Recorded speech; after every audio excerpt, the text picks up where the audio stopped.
Oh, baby, we are on the Dynasty Roundtable. Rookie draft season is here. We have been waiting a long time for this, almost as long as we've been waiting for the NFL draft, plus a week. Maybe you're in your rookie draft. Maybe you're waiting for your rookie draft to start. So much to talk about tonight, Matt. Yeah, there's just a ton to talk about. It's been hard for me to get things done at work, because so many rookie drafts now are slow drafts, which I do love. It gives you time to kind of just go about life and take your time to make some deals. But I'm also trying to sweat through trade negotiations at like 2:30 p.m. on a Tuesday. And it's not good for the work-life balance, but it's incredible. I mean, it's an awesome high. We're finally here in rookie draft season. It's really interesting, some of the ADP changes that have been going on since the season officially kicked off. So no one better to talk about that with than Alan Seslowsky of RotoWire and Roto Underworld. You can find him here on the Sonic Truth podcast, and you can find him this morning on Wake and Take with Jason Allwine. You can find him tonight on the Dynasty Roundtable. He is taking the Tour de Profiler, and happy to have him on the pod today. Well, let's just get right into it, guys. Let's start the show.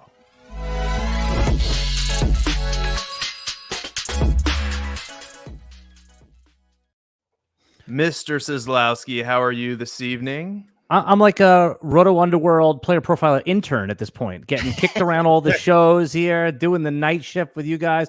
But, it's like, HBO after dark a little bit here. It's after 8 p.m. So maybe some of the kids are in bed. Who knows? So you never know what's going to happen. But always good to be back with you guys. I enjoy the conversation. You guys are always so knowledgeable. And I learn something every time I come on this podcast.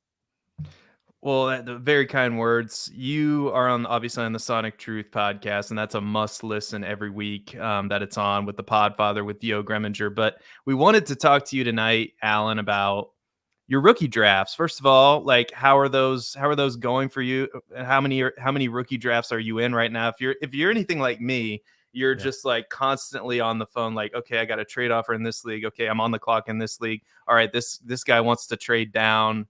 Like, how's everything going for you? Are you managing life well these days? Yeah, I'm in 41 Dynasty League, so it's like a slot machine going off, right? It's like constant. Like, who just picked Malachi Corley? Wait, what league was that in? Did I just get auto picked? So it's the floodgates have opened, and it's very difficult. I mean, you have to be disciplined and try to make these trades and try to trade up, trade down. You have to check your roster. You have to check everyone else's roster. It's pretty sick. I've done 12 drafts already. I got another whatever 41 minus 12 is, guys. You do the math. You guys are the smart ones here. And then, so at least it's like a slow drip. There's a lot of the same commissioners, so they can do that. But man, how many leagues are you guys in right now? And are you having that same slot machine experience?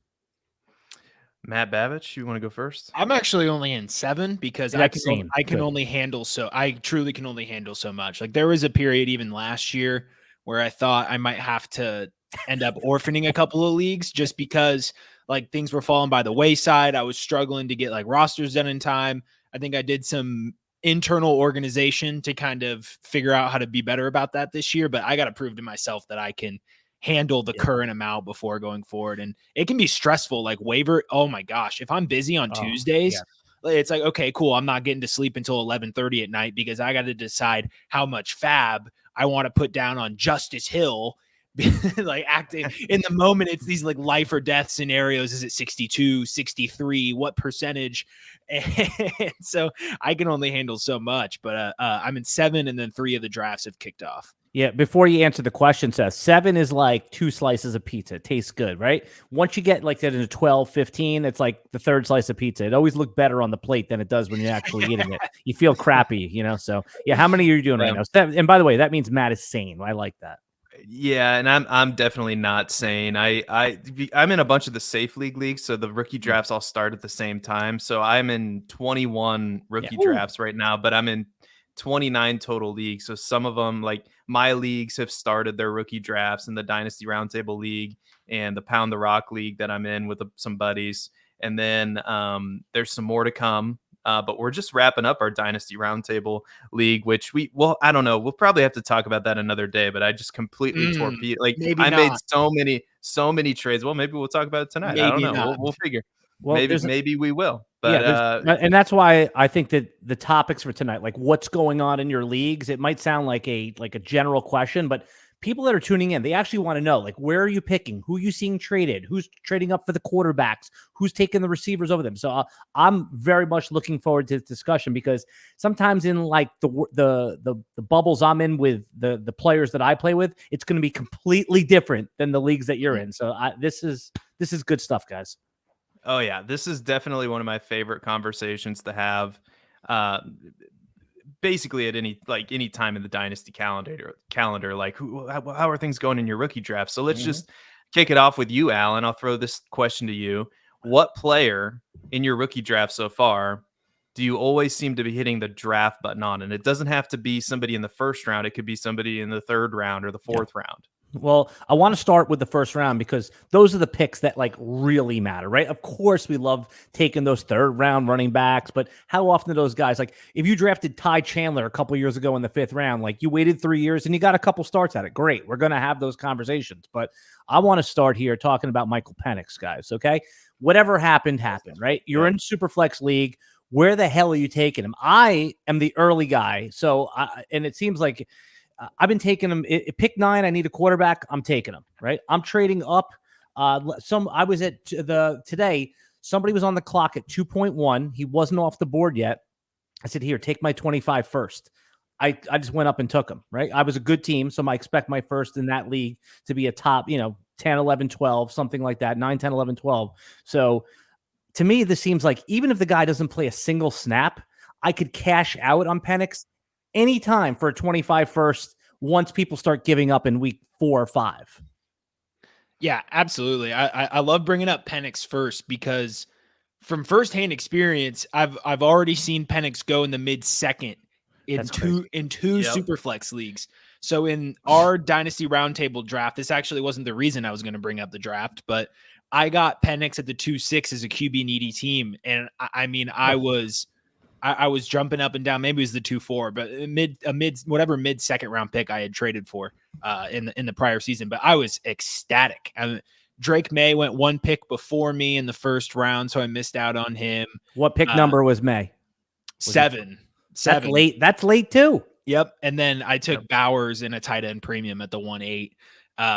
And then being able to get Penix on the back end after missing out on May was such a big win. And then in the other league, I wanted to get him, but I had 4 starting quarterbacks, Hurts and Purdy as my starters. Couldn't see, moving capital to get back into the second to take Penix, unless someone were to give me their pick for one of my other quarterbacks, and I couldn't get it done. But just for the reasons you said, like if you get him anywhere in the second round, in my mind, it is an auto draft. Yeah. Yeah, we talked about it with Casey when Casey from FF Dynasty was on here last week, and we came to the conclusion, we kind of all agreed, we kind of as a group came to the conclusion, like, some people like to trade their 111s, 112s to see if they can get a 2025 first next year. That's what Michael Penix is. Michael Penix is the 2025 first next year, right? So like getting him in the second round, and I was trying to trade up above you, Matt, because I knew you were going to take Michael Penix, but I just couldn't get it done. Michael Penix anywhere, like you're absolutely right. Just because the Atlanta Falcons are stupid for signing Kirk Cousins and drafting Michael Penix, however you fall on that side, that doesn't matter for fantasy. Like we know that they invested a top 10 pick in this guy. He's going to play at some point in his career. And look at the situation. Like you can't ask for a better situation, sitting maybe a year or two behind Kirk Cousins with those weapons like that aren't going to go anywhere. Like Drake London is there still on his rookie deal. Same deal with Bijan Robinson. I think they're going to have to pay Kyle Pitts here soon. I'd have to check, but still the offensive line's great. I mean, just because we don't like the move by the Atlanta Falcons doesn't mean it's not good for fantasy. So Michael Penix, I can't believe like that the 2.3, the 2.4, routinely I'm drafting him there. And I'm not even the biggest Michael Penix fan, but you have to draft him in the second round if he's fallen there. Well, here's the real question you have to ask yourself. Let's say Kirk Cousins retired today and decided to go walk the earth, right? Where would Michael Penix be drafted, right? Because he's basically more or less probably what? 105, 106, not past 107, right? You'd be taking him ahead of McCarthy I mean, most drafts. Who knows, right? I mean, he was drafted ahead of McCarthy, so the draft capital is there. So you can right around there. I think there's a lot of McCarthy sickos. I don't think Penix would go above McCarthy personally, especially in a league where you got May at 7 without Bowers even going before that in a tight end premium. You can probably get Penix at 10, 110 to 112 in most leagues. Like we all have experience in sharp leagues where things like that don't normally happen, but the other 75% of leagues out there, the people that are tuning into this show, their league mates aren't going to be that in on Michael Penix Jr. just because, he has all those red flags with, two injuries and older, exactly. Right. And then McCarthy's a national champion, gets selected by the Vikings, which is also a very good situation. So I think Michael Penix would still be cheap, but you're right. Whereas if Kirk Cousins were Thanos out of the earth for any Marvel fans, like he would automatically be a first round pick. I don't think there's a league he would sniff the second round. Yeah. Hey Seth, what's the under over a half a game? You taking Penix? How many games does he start? Under over a half a game in 2024? Over. I would say over because you got a 36-year-old quarterback coming off of an Achilles injury. It's not crazy to think that like Cousins gets dinged up or a little rolled ankle week 6. And what happens if Penix comes out and has the Will Levis game in week 6? It's over. It's not going back the other way. That's what I'm saying. Like when you get one rookie pick that's going to make a difference, and very rarely do you make the Final Four in your Dynasty League playoffs and get a shot at who's potentially a top 12, top 14 quarterback in Superflex leagues. It doesn't happen. It happened with Kenny Pickett, but everyone was a little sketched out by him. Penix has that upside because of the environment and the weaponry. What about you, Matt? Who's somebody that you're routinely pressing the button on that maybe you didn't expect or maybe you did expect? Who's your guy? So I got 2 people prepped. I'll briefly talk about one because I think I'll have an avenue to talk a little bit more about him. But I was not in on Malachi Corley at his original projected ADP of a late second. I think there are other bets that I'd be willing to take ahead of him, but I've routinely seen him slip into the mid to late third. And when the bet starts becoming a basically second round pick who's projected to be a starter on his team versus late third, fourth round picks that don't necessarily have a direct line of sight into starting snaps, I don't care about the production concerns at Western Kentucky. I don't care about the athletic profile or the 4.3 ADOT that he's about to get in New York. He's getting starting snaps as a slot receiver for the New York Jets. And Mike Williams, how healthy is he going to be throughout this year? How reliable is he going to be? So there's a very good path for Malachi Corley to get some significant touches, some scripted touches that fit his archetype. They tried out McCole Hardman in this role. They tried to get people into it. They tried Xavier Gibson at times. They just couldn't find anybody to work it. They tried like hell to trade up for this guy. They clearly envision him in that role. I'm sure Aaron Rodgers had some say in it as well. So the more Malachi Corley falls, the more I'm willing to take him. I think the debate is Malachi Corley versus Jermaine Burton. I actually think that's a really good dynasty debate. We can get back to that if you want, but I gotta do my manifesto on Malik Washington real quick. The only reason that this guy is a late 4th or early 5th round pick in rookie drafts is because he was a 7th round draft pick, which was wrong. The NFL got it wrong. So he is the starting slot receiver for the Dolphins for, in 3 wide sets.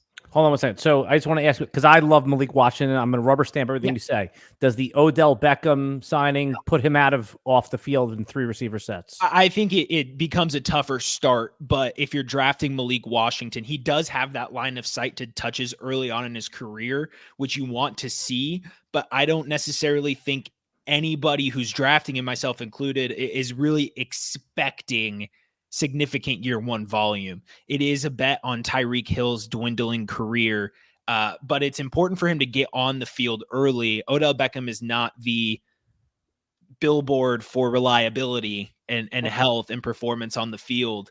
Can Washington return kicks? Can he get on the field that way?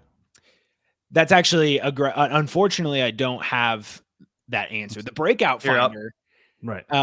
Because absolutely. Sometimes that is like, good teams will find ways to get players on the field, right? So if he could do something like that, I mean, I interrupt your flow here. I'm getting tingly is because this guy sometimes isn't even drafted. Like I'm taking him every 5th round, every 4th round I've been taking him. So keep going. I'm liking this. Yeah, go for it.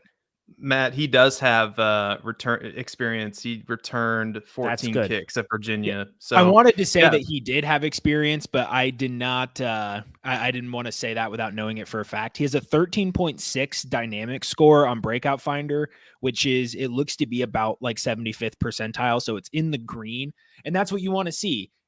Finding ways onto the field early on. Your coach is caring about you early on in your development, spending time with you, developing you, getting to know you. And Malik Washington, before I talk more about Malik Washington's profile, let's talk about the Miami Dolphins. So this, to me, is Mike McDaniel adjusting to past failures.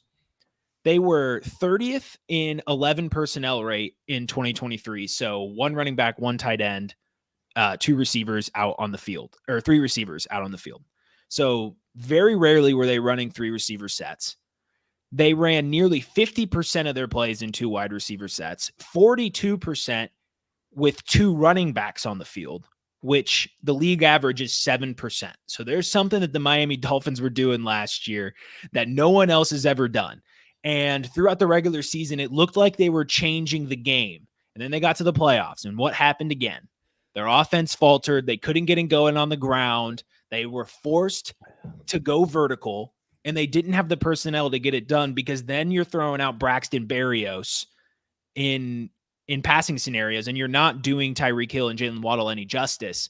Enter Malik Washington, who Mike McDaniel vied for. It was a 7th round selection, but Mike McDaniel went to bat and said, we need to draft Malik Washington because he understands that they have to get better in the tough situations with 3 receivers out on the field. This is how these teams win. This is how a Buffalo, a Kansas City, this is how they get to the Super Bowl, by being able to stretch defenses out, keeping them honest with heavy pass sets. And that's what the Dolphins are going to be looking to do this year. Malik Washington, 96th percentile burst score, which is highly indicative for receivers. That is much more important than their speed score. He has 90th plus percentile dominator rating and target share at a Power 5 school, and he's seeing he has a line of sight into playing time in 2024. Why the hell is he going after Jacob Cowing, who is stuffed at the bottom of a depth chart that has a 1st round pick?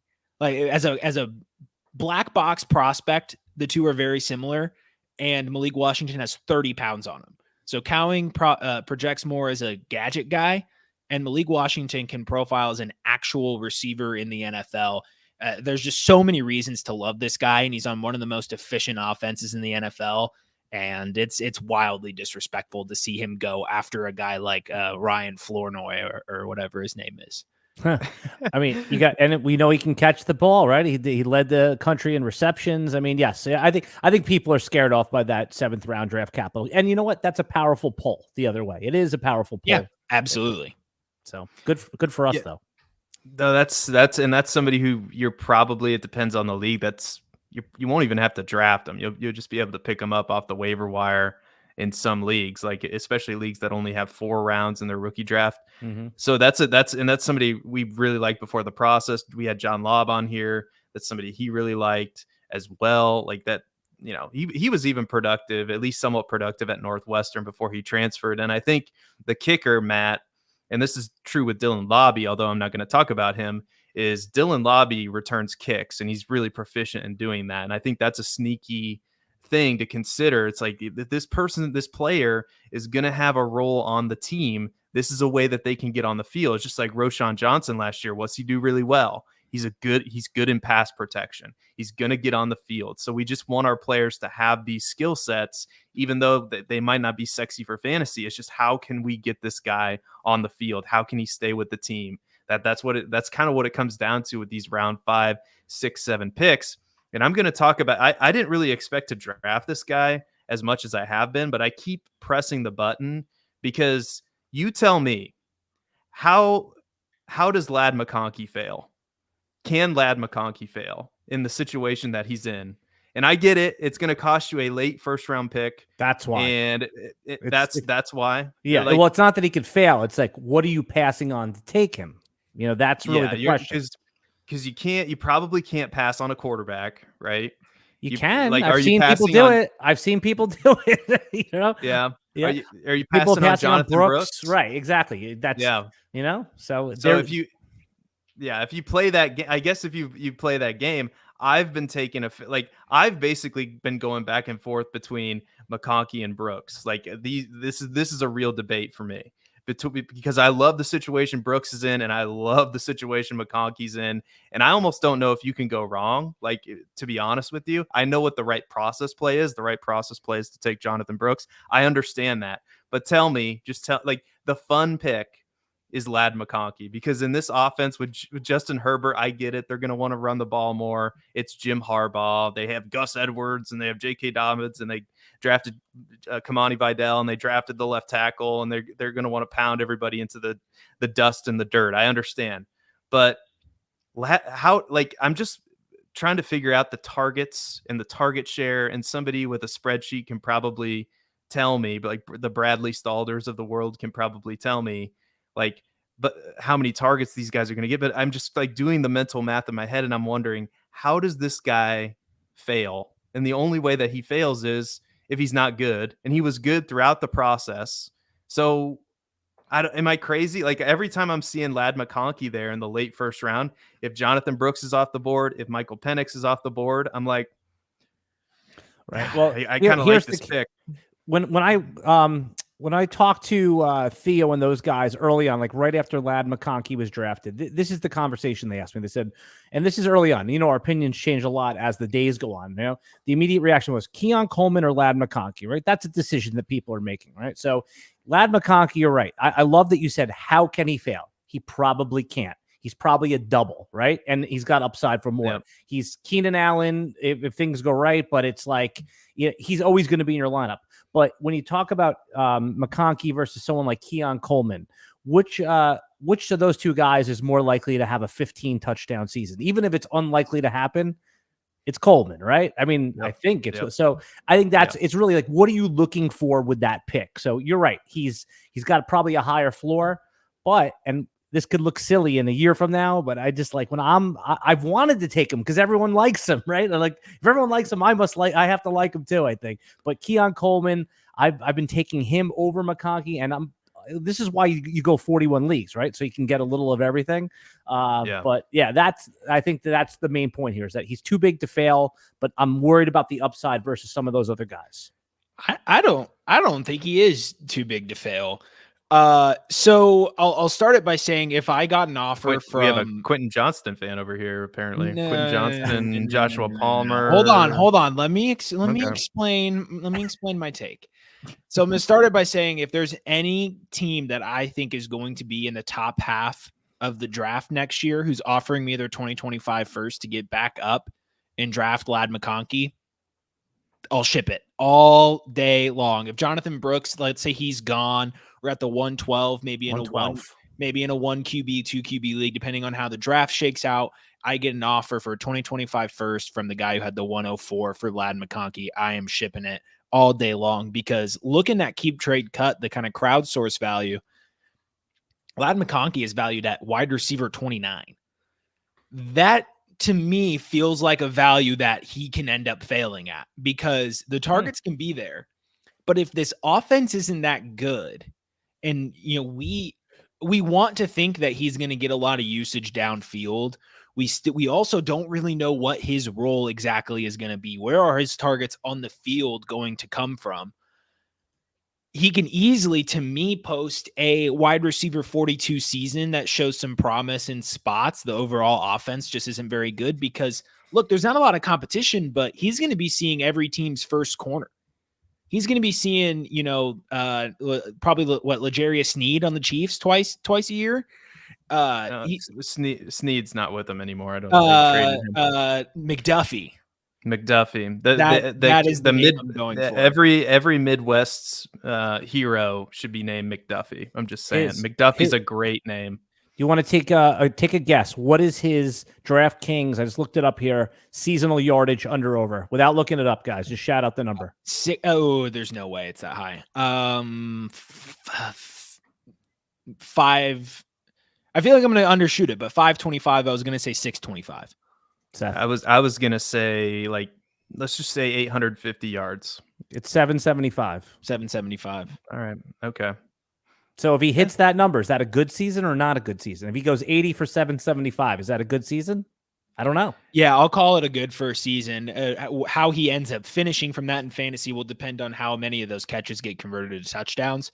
Say 4.5, right? Yeah, I would say if he hits that mark, he's probably sustaining value in Dynasty year one. Which with this offense, that's a win if you have Ladd McConkey. Yeah, no, I like Ladd. It seems like the community likes him too. And I hear a lot of smart Dynasty players talk about, like, hey, when you draft somebody, you also, like our friend Scott Connor always says, draft people that other people like too to sustain that value, right? You were talking about how no one likes Michael Penix in some of your leagues. That's a surprise to me because I always think, like, if he is elevated and he's the new quarterback for the Atlanta Falcons, people will like him, but maybe that's my own biases. And with McConkey, seems to be someone. So if he does anything, if you got him at 202 and he does anything in the first couple weeks, 8 for 80 and a touchdown. I mean, if you want the exit ramp, I know you're going to exit. You're going to have diamond hands, Seth, and Matt's kicking him right out the door for any first. So very interesting. Yeah, I would, I'm player agnostic in that way. If somebody wants to overpay for anybody, I'll ship them out. So, right. But I'll kick this one. I'll flip the question on you, Alan. Mm-hmm. Who is somebody that, and it could be Ladd McConkey, I don't know, that's been the most difficult for you to draft, that you see them on the board, maybe they're at the top of your ADP and you're just like, God, this is tough. Yeah. I don't know what to do. Yeah, this is an easy and obvious thing. I'm not taking Troy Franklin in the second round. Now, I mean, that seems to be the obvious one, right? But he still goes there every time. Like, I was like, oh, this is weird. Troy Franklin keeps going at like 2.8, 2.10, 2.11. Now he drips a little bit. Like, I think as the weeks go on, people are finally realizing the guy was taken in the 4th round. And of course, you could tell yourself the story that, he's his college quarterback and, all these other things that he's paired up with. But man, 4th round to take I'm all for taking shots like that in the late 3rd round when there's players that are more likely to hit than not. But man, Troy Franklin, I guess it really depends on where you were on him before the draft, because we do anchor onto those biases. If you liked him before, all right, you're like, okay, it's a good situation. If you didn't like him before, you start making Hakeem Butler, comparisons, right? And who was the other guy? Kelvin Harmon that was taken in the 4th round or 5th round or 6th round, that people are high on. So yeah, I'm just going to let the draft capital do its work here, and I'm ready to be wrong. But man, where are you seeing Franklin go in your drafts? I mean, like I said, consistently 2.9, 2.10 in where I am. Yeah, see, so that's what I was looking up just now, because as soon as you said Troy Franklin in the second, I was like, I have not seen Troy Franklin go in the second. So I just looked at the 3 that have completed, and it's 3.2, 3.6, and 3.6. Okay, and I am perfect on taking a shot with him at that range, just because of the situation that he's in. If he hadn't participated at the combine, I think it's safe to assume that his draft capital would have been higher. I think he hurt himself there, but that's an unknown. But I'm willing to take a look at what I saw with Bo Nix and Troy Franklin last year in the exact same situation. They have a good coach. I know the Broncos weren't good the past 2 years, but Sean Payton is still a proven coach that's known to work with quarterbacks. So he's falling in a really good situation to be a mid to late 3rd round pick. And if you're one of the teams that I've seen 2 different teams take Bo Nix and then take Troy Franklin in the 3rd. So Matt, when you talked about Malachi Corley being I'm seeing him consistently at 3.1, 3.2. That's more in the drafts that I've been in. So, I mean, Corley over Franklin for you, since you were in on Corley? It's really tough, honestly. I think at the end of the day, if I'm a rebuilding team that can take a shot on a 3rd round pick, Troy Franklin, to kind of actually pan out, I might be leaning Franklin. But if I want to take a bet on a short-term hit, I'm going to go for the person that's in the better offense with the certified better quarterback, and potentially similar opportunity shares. We don't really know with Right. what's going to go on, but I think we can assume that they're going to be pretty close in target shares. And so I would lean Corley if I need production now. In certain leagues, I'm taking him to try and flip him, just based on some of the bets that I want to take. But Yep. Seth, doesn't Franklin have more of like the name value? Like if Troy Franklin comes out, okay, let's everything that we said about him negative, right? Or that I said, if he comes out week 1 and has 6 for 60 and a touchdown, forget it. You can get, there's going to be the sell now. You can hear it now, right? People sell now, no buy, the buy, sell. He's going to be a guy that has name brand value that you're going to be able to get out on. So whereas Malachi Corley, people are going to want to see it a few times before they buy in. Yeah, I agree with that. And right now in my rookie drafts, I'm seeing that's a great one because it's basically 50-50. Like I just was looking at a rookie draft where Franklin went at the 305, Corley went at the 306. Like you're literally back to back. And it's the kind of Someone's making a flipped. choice. Someone's making Yeah, a it's choice. Yeah. you know, they're definitely looking at those two players and going, oh, like what should I do here? And to me, I've been hitting the button more often on Corley. I want to have exposure to both, but Corley to me has that situation. Like I know Mike Williams is there and obviously Garrett Wilson, but with Aaron Rodgers, like to me, I love Malachi Corley coming into the NFL draft, and I thought it was a really good landing spot for him, especially early in the 3rd round. Like you said, Mike Williams has that injury history, and Malachi Corley just seems like the kind of guy Aaron Rodgers is going to need. Like he can just get him the ball on a bubble screen and go. Like it just feels like all the things the Packers did over the years, like not taking a wide receiver in the 1st round, going defense, like the Jets are just trying to tailor their draft to make Aaron Rodgers as successful as possible with Fashanu in the 1st round and Corley in the 3rd round. So to me, it's Corley. Yep. Sample of one right here, guys. Sample of one, Seth. I just pulled up a draft. It's $100 entry. It's not like nothing, right? Someone took him at 212 in this draft. And again, sample of one. It's not ADP, but I'm just, I'm seeing what I'm seeing, Yeah. Yeah. How I would have it as I like Roman Wilson over Corley. Like, and it's always the same way. Like, it's like, and I'm even seeing like, and I was going to talk about Adonai Mitchell later. Like Adonai Mitchell's slipping to the late 2nd round in some of my leagues, which I find wild. And I know that situation with Anthony Richardson isn't the greatest as far as target share goes, like where the target's going to come from. Josh Downs is still there, but once you get to that late 2nd round, it's a lot of like Roman Wilson, Troy Franklin, Malachi Corley. Like these are the decisions that you have. And personally, I like Roman Wilson. Like I like Adonai Mitchell above all those guys, but I like Adonai, Roman Wilson, Garrett Wilson, and then Franklin would be running up the rear. But I am getting some exposure to him just because I want a little bit because I'm in 30 leagues. But are you guys? You're not taking Adonai Mitchell over any of the 1st round receivers like Leggett and Pearsall, right? You're waiting. How you work in that situation? I would consider him over Leggett. Leggett to me is just, I don't know. How do you feel about Leggett? Leggett is my answer to this question. Like Leggett scared. Like I see him at the top of the ADP, and he scares me. Like Pearsall, you can tell a story. Like okay, they might trade Ayuk or Debo in the future, and it might not be in 2024, but maybe in 2025.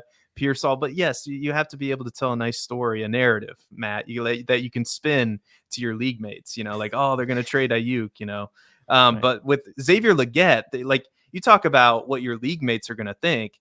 Your league mates do not have a high opinion of the Carolina Panthers right now. Like this is why I think Bryce Young is the winner out of all this situation, because the Panthers are throwing as much shit at the wall as they possibly can, and they're just they're seeing what sticks. Like, oh, we'll draft you a tight end, we'll draft you a running back, we'll draft you a wide receiver, we'll sign a couple guards, we'll trade for Deontay Johnson. They want this to work so desperately, but I don't know if that benefits Leggett because they still have like the island of misfit toys there, like with Jonathan Mingo that they drafted last year. Thielen. And the Terrace Marshall, Thielen, who led them in targets last year. So the Panthers are just such a tricky situation for me to navigate. Should it work? I'm just sitting here going, I'll let somebody else take a chance. I'm going to draft Mitchell over him for sure. Definitely Pearsall over Leggett, but Leggett, like, he scares the bejesus out of me. I'd probably almost rather go Blake Corum than Xavier Leggett, but somebody, if feel free to disagree with me. But that's just where I'm at. Process-wise, that's a rough one, right? Because the first-round receiver, I mean, you could say, hey, look, Kadarius Toney was a first-round receiver. That didn't work out. But more often than not, right, Matt, isn't it every year there's like a wide receiver that's drafted in round 1 that just falls to the back of round 2 of our rookie draft? It's Jahan Dotson. It's Brandon Ayuk. It's Kadarius Toney. I mean, it seems to happen every year. Leggett seems to be the guy this year. That being said, there also is usually a first-round wide receiver drafted where a lot of people collectively go, that's him. That's the clown in line with the soldiers. That's the one that doesn't fit. I don't know. Kadarius Toney, Jalen Reagor, N'Keal Harry, Quentin Johnston. He was the guy, right?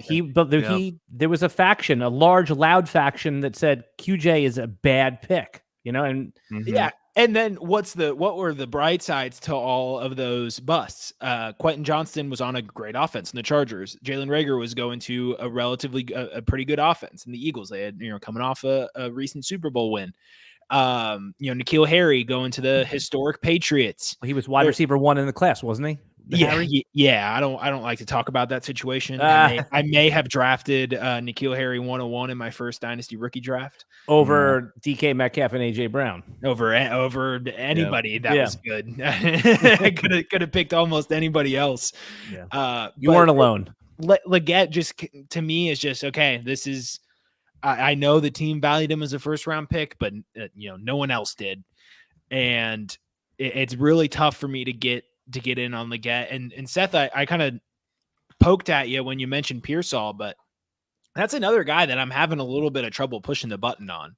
He's a lot of times going in the mid-second, 2-6, which is palatable.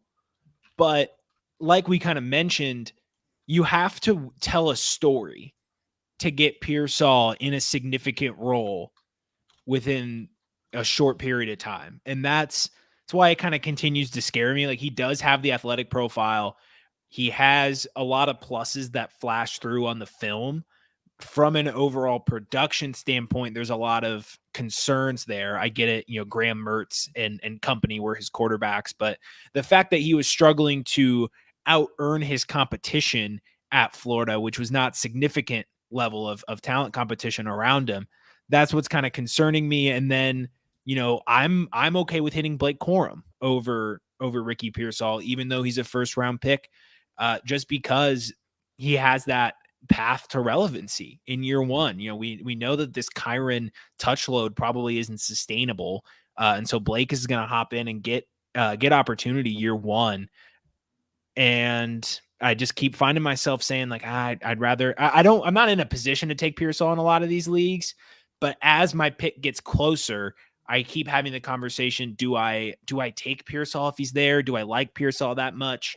Because if you're a win now team, you're in the range to take Pearsall, and I don't think he's a win now asset. So it's a weird kind of dichotomy you have where if you're picking in the back end, he's there, but is he going to help your team? It's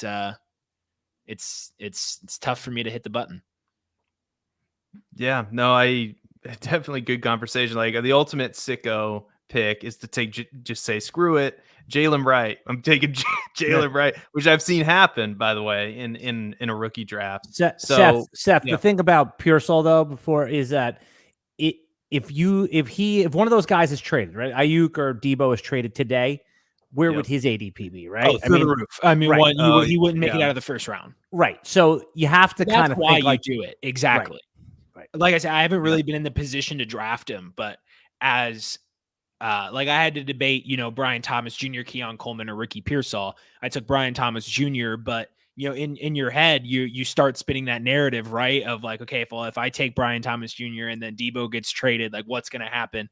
And it's just been consistently like the hardest conversation I've had to have with myself is how high do I value Ricky Pearsall in the situation that he's in?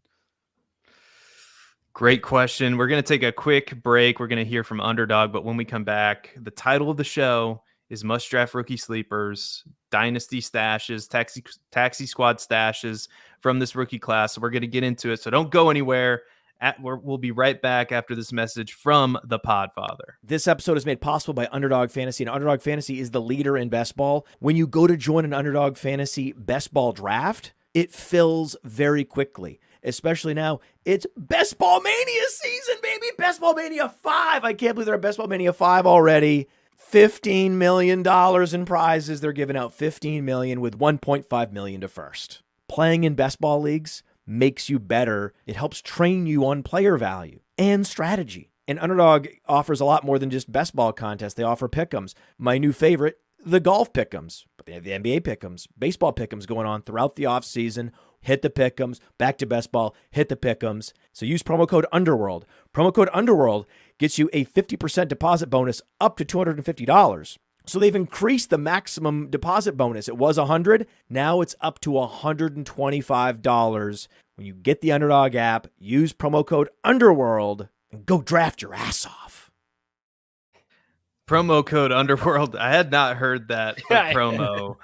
Go draft your ass off. I was not expecting that. I'm not gonna lie. It's not. Anyway, promo code Underworld. Go draft your ass off is all I need to say. I think so.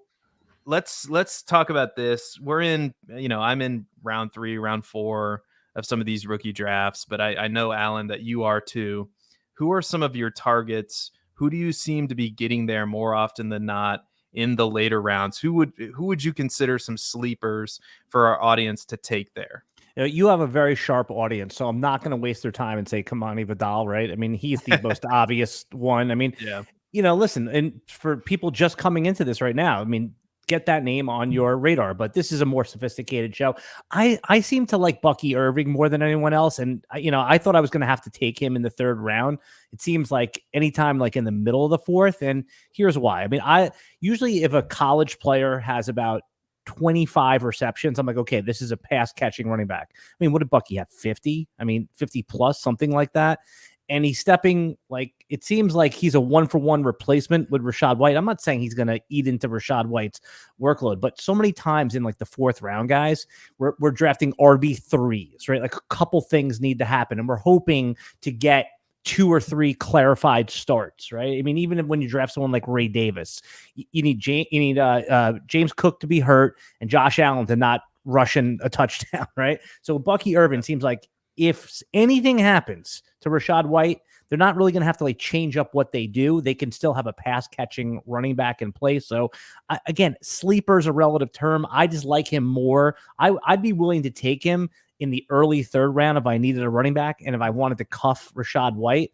But man, in the 4th round, he does go into that quote sleeper territory. It's just interesting with Bucky Irving how what I Everyone hates him. Yeah, but what I think it might be a size thing. Like I'm not sure what it is, but size matters. Don't listen to Pete. Size matters. Like I can tell you. Yeah. But you insert Bucky Irving into this offense, and it's very easy to see him getting work without Rachaad White being hurt, and that's what's key. Is he going to provide any value without an injury happening? If you can answer that question with yes in the 3rd and 4th round, those players to me are auto drafts whenever I can do it. I try and get exposure in this draft. I feel like especially there's so many of those options. So I'm hitting the button on so many different guys to get exposure. But Bucky Irving, it's interesting that Dave Canales leaves and he was the proponent of Rachaad White all the time. New regime comes in. What's the first thing they do is they draft Bucky Irving, a very similar prospect, in the 4th round. It's almost like they might be saying this opportunity share we gave Rachaad White is unsustainable. And so we need to get a guy who we can trust in the same type of scheme while also not telegraphing a run or a pass. And that's Bucky Irving. So I really like Bucky Irving's landing spot in ADP right now because of all those reasons. So I love that. And didn't test well, right? That's like the pushback on him. And it's, hey, I'll just, I'll throw Kyron Williams in there. Like we've seen this happen before. And I'm not saying he's going to be Kyron Williams, but everyone loved Cam Akers, right? Until he was basically pushed out of the league. So, yeah, I mean, I'm not sure. I have a red flag up or a yellow flag that nobody likes Bucky Irving, but maybe I should be running into that burning building. So I'm definitely in. I'm glad that you guys made a positive case for him too. It makes me feel a little better about taking him. Yeah, no, when you look at the Tampa, like, I don't know if it's dumb or not, but I just look at some of these depth charts, and I'm looking at the Tampa Bay Buccaneers depth chart, and obviously you have Rachaad White, but it's like Chase Edmonds, Sean Tucker, Patrick Laird. I didn't even know Patrick Laird was still in the NFL. I mean, yeah, if all it takes is one injury for Bucky Irving to have a very significant role. So I think that's an awesome call. I think Ray Davis is in a very similar situation. Like right. Ray Davis, I get it. Like Josh Allen's going to rush into the end zone. That's a problem. But if anything happens to James Cook, it's a very similar situation where the depth chart is very thin at running back.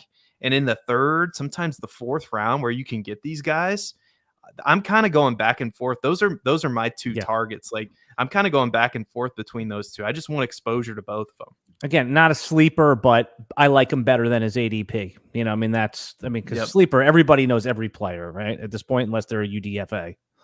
We gotta edit in that Mind to Mansion sound bit. That one injury away. Who's not one injury away though is Jermaine Burton. And we had a question about overrated and underrated prospects. It seemed like we skipped over it for time. So a great question to still bring up. My most underrated prospect in Jermaine Burton, a player who gets the check mark from film analysts. And there are everyone wants to watch film, and this is not a knock on those people stepping out into new ventures and giving it a try. I only pay heavy attention to certain film grinders that I follow just because of their track record and how well I know they know the game. And some of my most trusted film grinders are hitting the button on Jermaine Burton as a prospect. And he lands in an incredible situation despite being paired up with T. Higgins and Jamar Chase. So I talked about personnel with the Dolphins. I'm going to talk about it again with Cincinnati.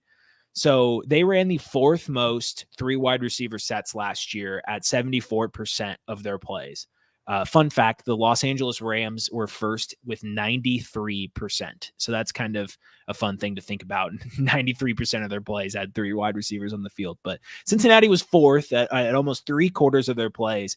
And they were the 10th most or the 9th most efficient offense in this formation. So they excel in 3 wide receiver sets. Tyler Boyd out.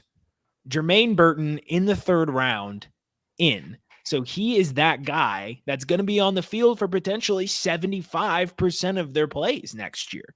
So he steps into potentially one of the best situations you could have as a 3rd or 4th round receiver. Like guys that are in this situation are not popping up. Like we talked about Malik Washington being a guy we like, and his team is almost adverse to running 3 wide receiver sets, compared to prior seasons. So he could have a big role. And then there's this cloud of uncertainty that's surrounding T. Higgins. Is he going to be traded? I don't think so, but it's pretty clear that this franchise tag period isn't going to continue, and T. Higgins is not going to be a Cincinnati Bengal in 2025.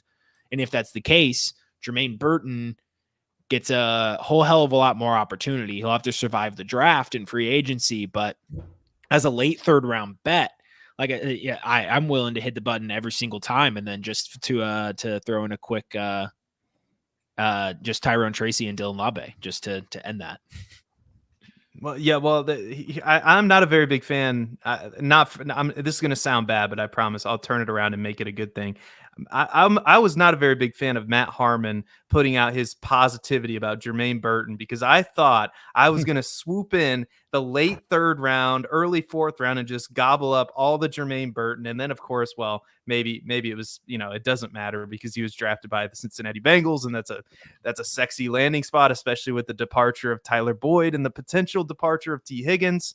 But I thought that Jermaine Burton was going to be one of my sleepers, but he is routinely for me, and you can tell me how your drafts are going.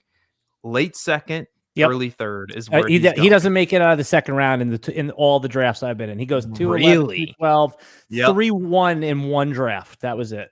There is no bigger Jermaine Burton fan than myself. So someone must be talking about him, because he's, for some reason, Dynasty content creators are talking about Burton.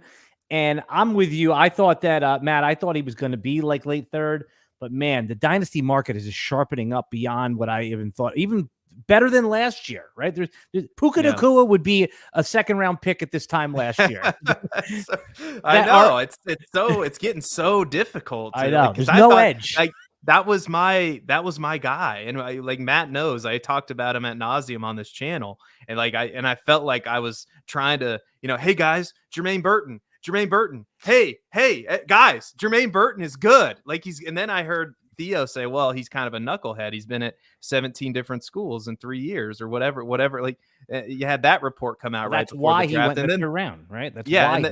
That's why he would have been higher. But then he lands with the Bengals. You'd have to be a real idiot to go into Cincinnati and go, oh, I'm Jermaine Burton, I'm so great. I don't need any of this. With a team that's literally been to the Super Bowl with Joe Burrow, right? So that's it's like the perfect situation for a player like that. So that's why I'm just pissed that I'm not getting more of him and that he's not going later in drafts, because I really thought that would be my guy that I would just have all over the place. But he's anyway. Well, let me ask you, he was in your original top 10 that you tweeted out. I remember that.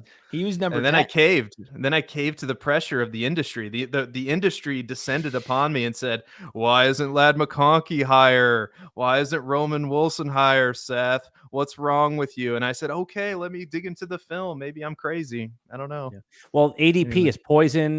That kind of stuff is poison. That's why they always say, when you make your redraft rankings in to say April, May, March, whatever it is, and then ADP and all the noise comes in, and then you start drafting in September, you should go back to your original rankings in May, because those are the ones that you really thought of. And same thing with Burton, guys. I love that you called him out, because that's a player now that I'm going to have to get a little bit more aggressive on. I was kind of I don't want to take him in the 2nd round, or I think it's more fair to say 3-1, 3-2 is going to be where he settles in. Yeah.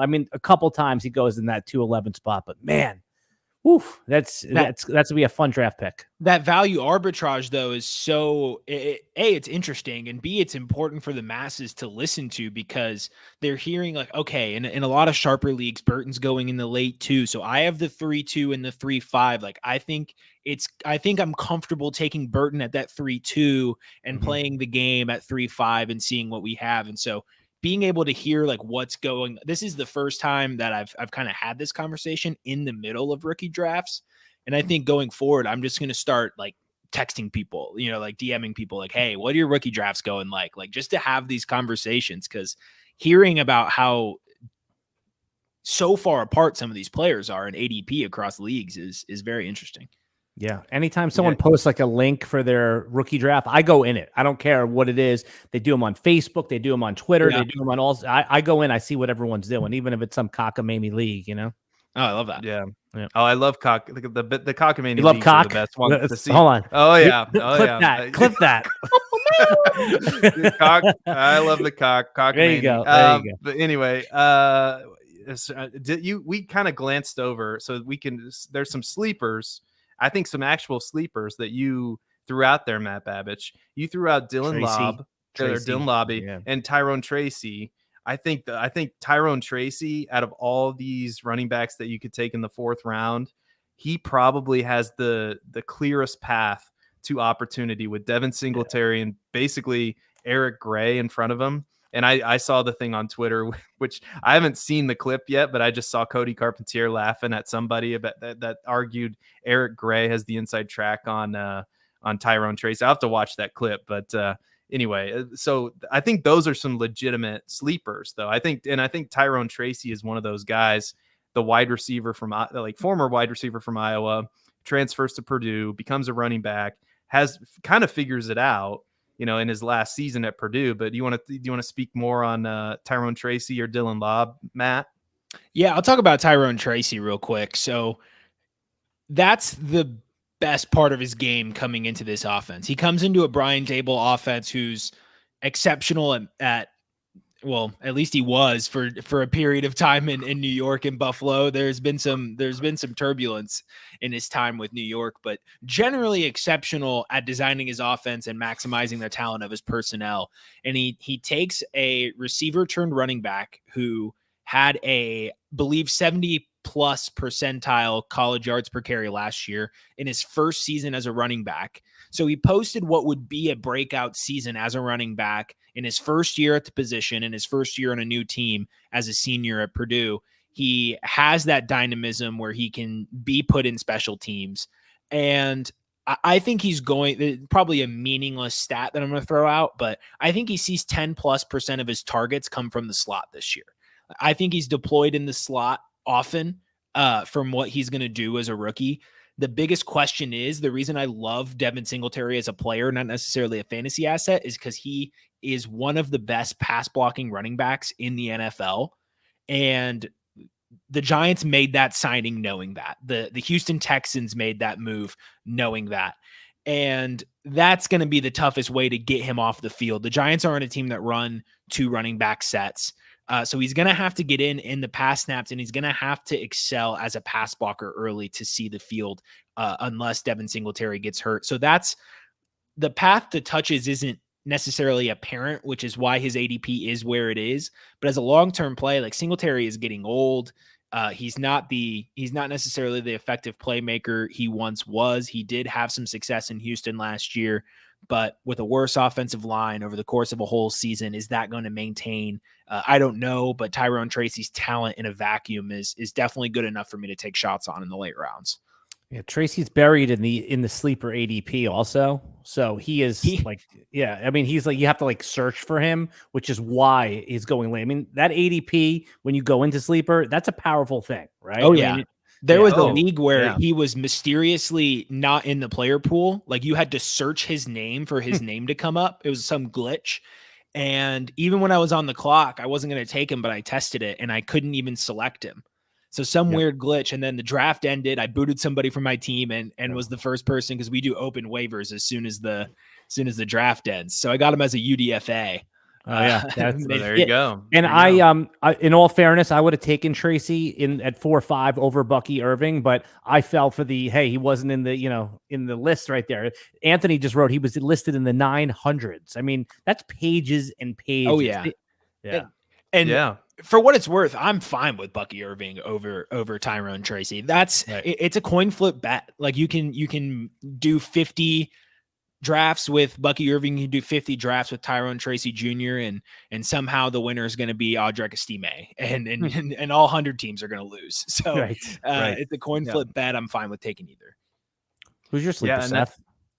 I'm very interested, and I probably shouldn't be, in the Broncos backfield this year, because we're just there has to be some kind of winner, and Sean Payton is maybe one of the more difficult coaches to figure out exactly what's going on.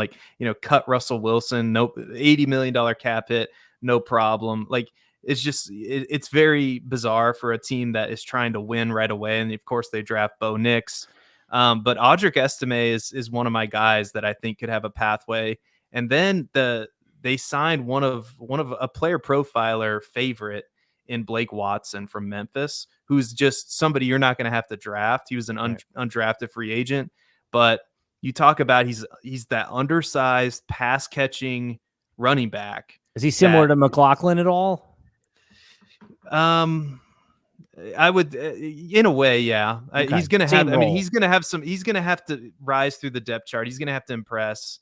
But in deeper leagues, I'm trying to hit on different levels here. But Estime for sure is definitely somebody through the process that the NFL Combine. If you're a Troy Franklin fan and you're like, oh, the NFL Combine just completely tanked his value. Like Estime should also be on your radar too. And that's another guy that I find myself pressing the button on, in the 4th round when he falls there. Blake Watson, like, it's very interesting to see if the NFL is going to be a true copycat league, because we all flipped out last year when the Lions drafted Jahmyr Gibbs at pick 12. And then, now we look back on that and go, well, it wasn't a terrible pick, maybe process wise, but the way that they used him as an offensive weapon, well, we're going to see, like, and maybe to a lesser extent, Tyrone Tracy. I don't know how the Giants are going to use him, but he's listed as their 3rd running back, and maybe he'll be on the field if there's some injuries to wide receivers.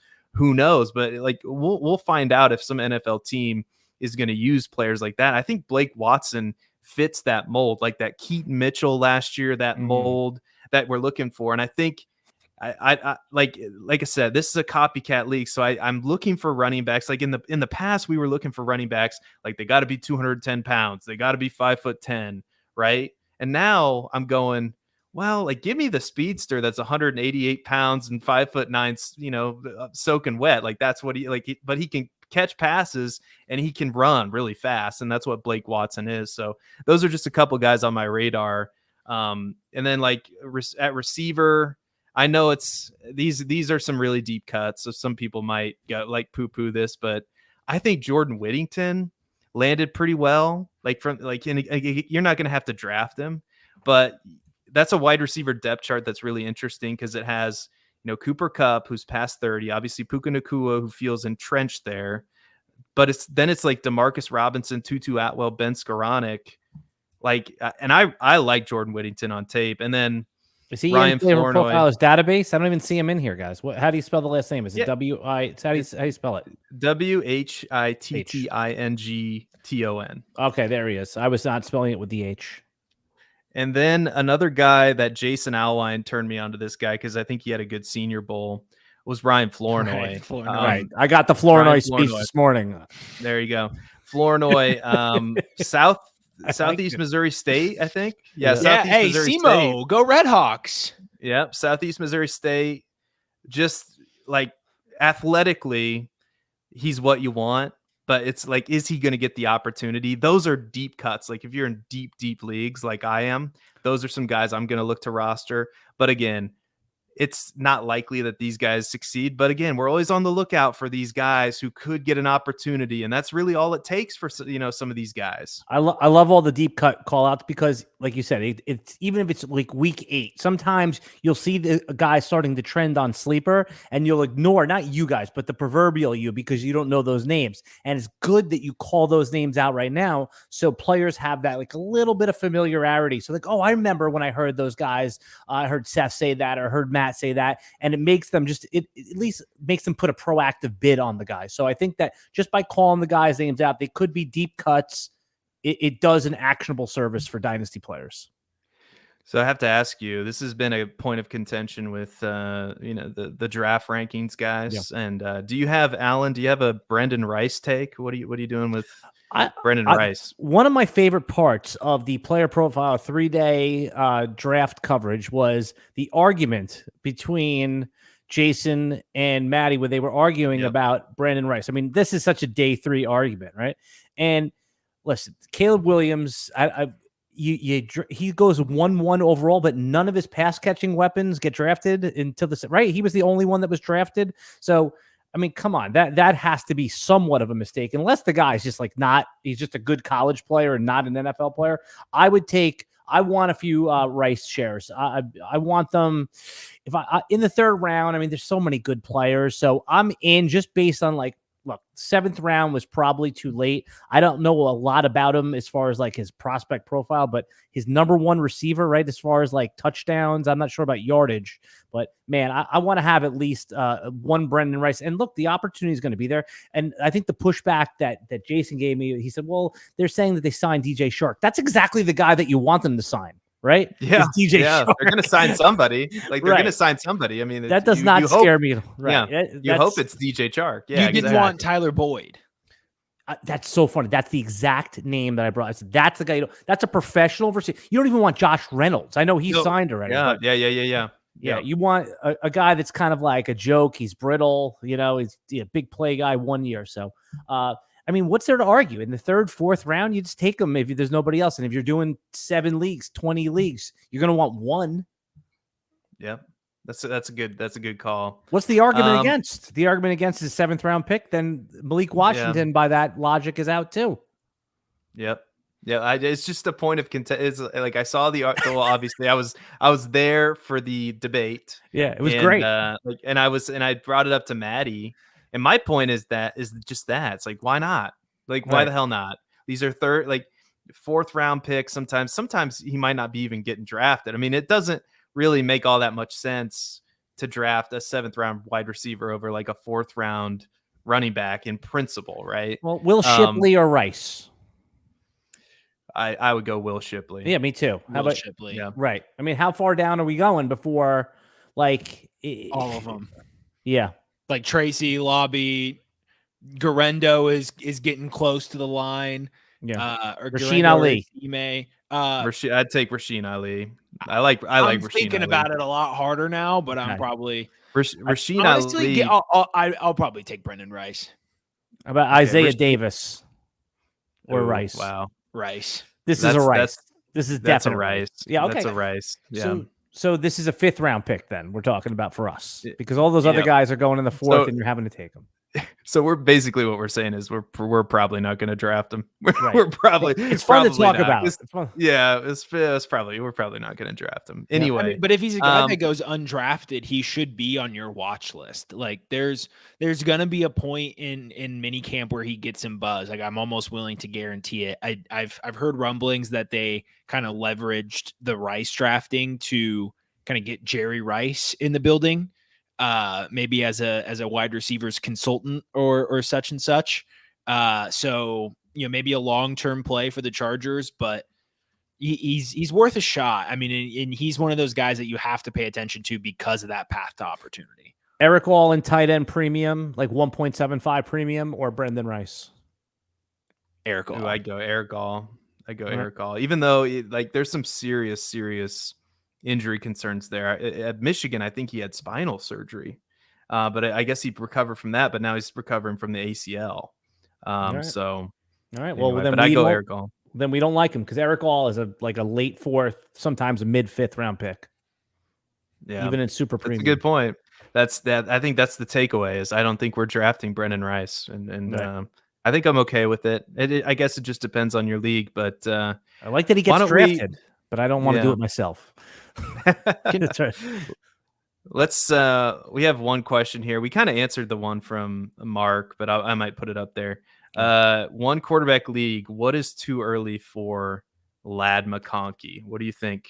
Don't take him ahead of Marvin Harrison. No, I mean, look, anytime you want to take him after the big 3, if you have a strong take him over Xavier Worthy, go ahead, do it. Right? I mean, who am I to tell you? I wouldn't take the big 3, and I probably would take Xavier Worthy. I would take, I would take Keon Coleman, Brian Thomas ahead of him. But man, you can have. We're just talking wide receivers there, but he's in that mix, right? I mean, if you want to take him ahead of any of those guys, go ahead. Just not the big 3. I think that's such a good takeaway that you had. He's a double. Like he's gonna get targeted. He's gonna, which is good. Like good. You need players. You definitely need players like that on your team. But if you're looking for upside, if you are a gambling man, then Keon Coleman is your guy. Brian Thomas Jr. is your guy. Like those are some bigger upside plays for sure. And then I think we kind of answered this one already, but we flagged it. Wait, over Leggett. Real quick, do you guys agree that that's the spot? Like, not 4 is the most aggressive? Yeah, any spot past that mark that you mentioned where you have conviction, you can weave an argument that I can get behind. Okay, I agree. I think taking him ahead of Worthy is just crazy, but that's just me. Me too. Worthy, me too. Yeah, but, me too. Yeah. AD Mitchell over Leggett? ? Mitchell is the second wide receiver option on a team with a running quarterback and a workhorse running back. For me, it's AD Mitchell. I understand the situation's not great. We kind of talked about this one already. Anything to add to this question? Mitchell's the third receiver option, but I'm still willing to take him over Leggett. Look, Mark, you seem like a nice guy. This is Josh Downs' erasure, and I won't have it. Yeah. So the one thing I would say about the run first team is that we're all assuming that, and it's a good assumption based on what we saw, but maybe they become a more pass heavy team because of AD Mitchell at some point. I mean, very true. You have to have the personnel out there to be Right. able to do that. And If he's good. I think we're the people who are saying the fears are valid for Anthony Richardson sustaining a high volume pass offense. I didn't necessarily think anything outside of injury was preventing him from doing that in the early going. Like, there's nothing I saw in the early going that was like, yeah, Anthony Richardson can't support a standard passing offense. I didn't see anything out of it, but I understand concerns. Well, and then we thank you to the chat. We have Flournoy up 2 rounds on Underdog because of Jason. Yeah, that's exactly right. That's exactly right. Always take talent over landing spots. Sam Babich in the chat, as he always is. Father Any to relation? Matt Babich. Yeah, that is. Matt. Yeah. You know what? Now that I think about it, he's my father. Yeah. Oh, okay. All right. So I got to be careful with the dirty, or is blue language okay for Sam? If you walked around with one of those like pitch clocks at a family function after the booze got flowing, and you just hit it every time you heard like an F-bomb, you'd probably have to the button. If it were a youth starter in the Little League World Series, you'd have to like not play him in your next game. There's just too many pitches. My kind of guy. Well, thank you, Alan, so much. You've been very generous with your time. Guys. And thank you to the chat. Alan, do you have any plug whatever you have to plug? Tell the audience where they can find you, you know, all your work at RotoWire, all the other work you're doing. Sure. The two things I'll say is that I post everything I use the social media platform formerly known as Twitter at Alan Seslowsky. Right. I put everything up there, but for the most part, RotoWire YouTube page, that's where we post all of our video content. Come over there and see us. Say hello.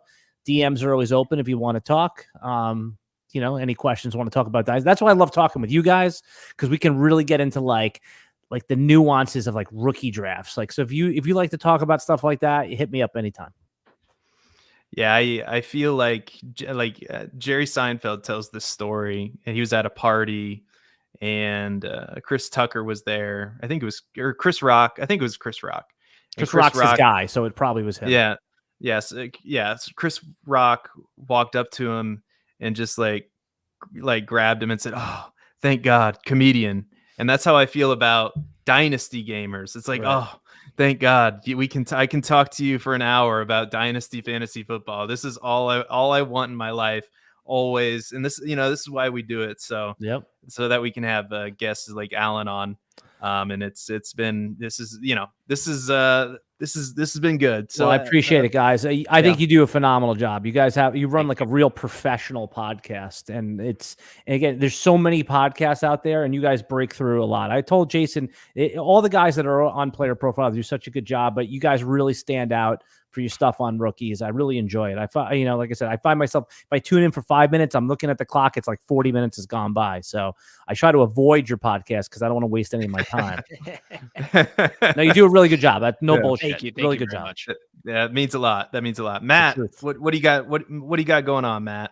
Well, it's Wednesday, so it's time for me to give props to the Player Profiler news team. So if you're not following the Player Profiler news YouTube and Twitter page, go ahead and do that. You're missing out on a lot of content. Not too long ago, Player Profiler set out to be a constant stream of fantasy and NFL news information across Twitter and YouTube, and the whole team's done an incredible job with that. So YouTube shorts, tweets, articles on playerprofiler.com/news, breaking all that down. The team is grinding 24/7. And if you were a fan of Player Profiler today on the main YouTube and have been wondering where it is over on the Player Profiler News YouTube, 7 days a week, 7 different hosts, I think. And me on Saturday. It was 7 different hosts at one point. There was some shuffling that went on, but you can find me there on Saturday nights at 6 p.m. Central, oftentimes live, sometimes pre-recorded, but bringing you the latest in fantasy football and NFL news. Again, live 7 days a week on Twitter, on Player Profiler News, YouTube. Go check it out. Go support the other content creators, the rest of the news team. They do such a fantastic job.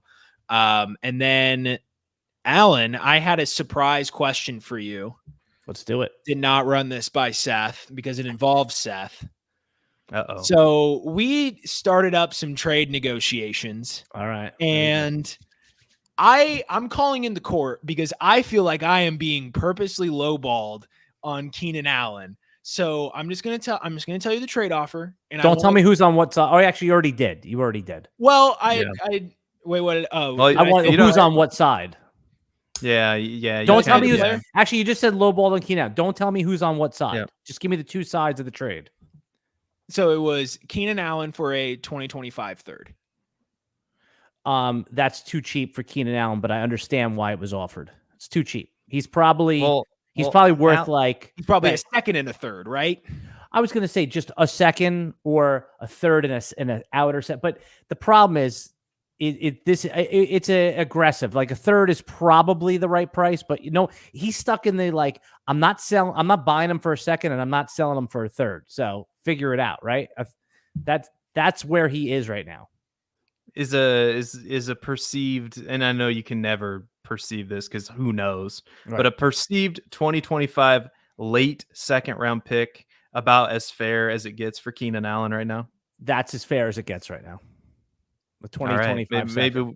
Maybe we can make that happen. Maybe. I was just, you see, I sometimes was shocked because the offer started as is a tight end premium league. The offer started as Keenan Allen and Hunter Henry for a 2025 second and a fourth this year. And I was like, that's, and who's the holder of Keenan Allen though? I am the holder. Okay. Here's my advice. Cause I want to get rid of him too, is hold them till point scoring season. You'll be able to get any second round pick you want. I wanted to feel offers. I wanted to move up. I needed some capital to move up a couple of picks. There's a strategy I had going on, but what ended up happening is I sold Hunter Henry to move up 2 picks in the premium. third. Right. And for premium. But the offer was Keenan and Hunter Henry for a 2025 second and a fourth. And then when I traded Henry, the offer was Keenan for a 2025 third. And my brain was just scrambled. I was like, I didn't think Hunter Henry was worth that much. Like I was looking at the Dominator and I do like Hunter Henry this season. But just, I do use calculators to kind of help me put some math behind it all. And so I was just kind of shocked to see that trade flipped so quickly as soon as Hunter Henry. And I was like, whoa. If you valued Hunter Henry like that, I should have been talking to you. Well, that's again, I think, it makes a lot of sense. Hunter Henry's an interesting one for another show, but I think because you see these fights about trades that get vicious. I mean, they spill out onto social media. People I'm talking about in general, in leagues, friendships are ruined. What we need is fantasy court, right? A fantasy court show where, somebody come in as the judge and they can make a ruling. I mean, you used to watch what was the court show? The People's Court. People's Court, Judge Joe Brown, Judge Judy. Judge Judy. I got a whole divorce court. My mom watched all of them. So you guys remember Judge Judy? There was the original judge on People's Court was a guy named Judge Wapner. That doesn't ring. Wapner. That does. Yeah, he was legendary status. He was the original People's Court Judge Wapner. He was Judge Judy before. I'm telling anyone that's watching this that's 40 or over knows Judge Wapner. Theo Greminger. If Theo Greminger is listening to this is a perfect show. And he's watching Judge Matt Kelly is in session. Yeah. We, and then Matt Babich and I walk in there plaintiff and defendant. It's like, excuse me, who was the first one to offer a second and a fourth for Hunter Henry and Keenan Allen? But excuse me, show, right? Fantasy court where you solve all and they have to abide by your decisions. Yeah, that's actually funny because I have thought of that idea before and I never pitched it, but we got someone who remembers Judge Wapner. That guy was a legend. We got two Judge Wapner fans. Oh, that's awesome. That's amazing. I'm gonna have to Google. I'm gonna have to YouTube Judge Wapner. Yeah, Judge Wapner. I just picture this being oh man, this is my creativity's running wild with this whole fantasy court idea. I just picture new show.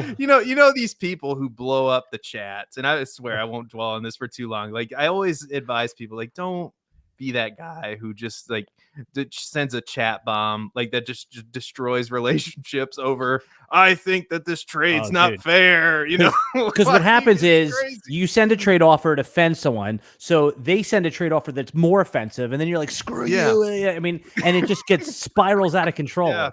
Friendships are lost over this. That happened to me yeah. in the league. I mean, it was a person I didn't know, and like he got like really bitter about it, and I was trying not to like get drawn into that. You and get like, triggered. You know, the funniest thing was I got the settings mixed up, and I thought it was a tight end premium league where you rostered 2 tight ends, and it wasn't.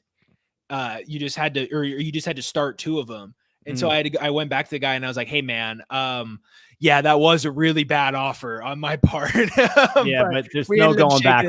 We shook it off. It didn't get to that point. If I had like been the the retaliator and also like took to offending, it would have gotten that way. But like I never see any reason for doing that type of stuff online, especially with like people you don't. It's wasted energy.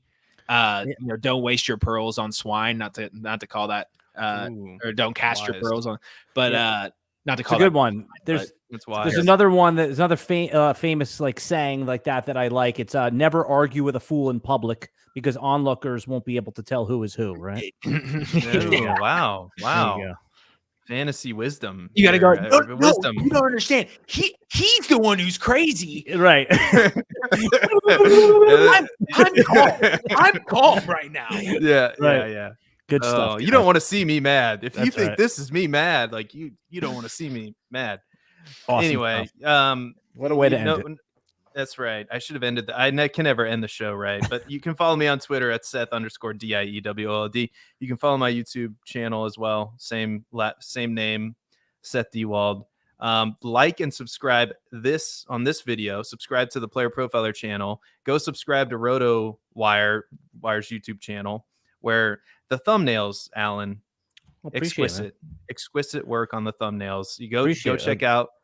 It's very, very well done. As an aspiring thumbnail artist myself, very inspirational. Aspiring thumbnailer, an inspired thumbnailer. Yeah, both these and cool. The ones on YouTube. Shout out Caleb Williams as well. We could get some thumbnail paint anyway. All right. Nobody cares about Aaron Rodgers. New one, Wiseman for Heisman. Go look it up. He looks like an insurance salesman, like a 40-year-old insurance salesman who played for Iowa, averaged like 3.8 yards per carry. Anyway, we'll see you later, everybody. Bye. Hey, I want to thank you for being part of this broadcast. If you have any thoughts on it, leave a comment. If you enjoyed it, make sure you leave a like. And if you want to see more shows on the Player Profiler channel, subscribe to it. That's how we know you want more.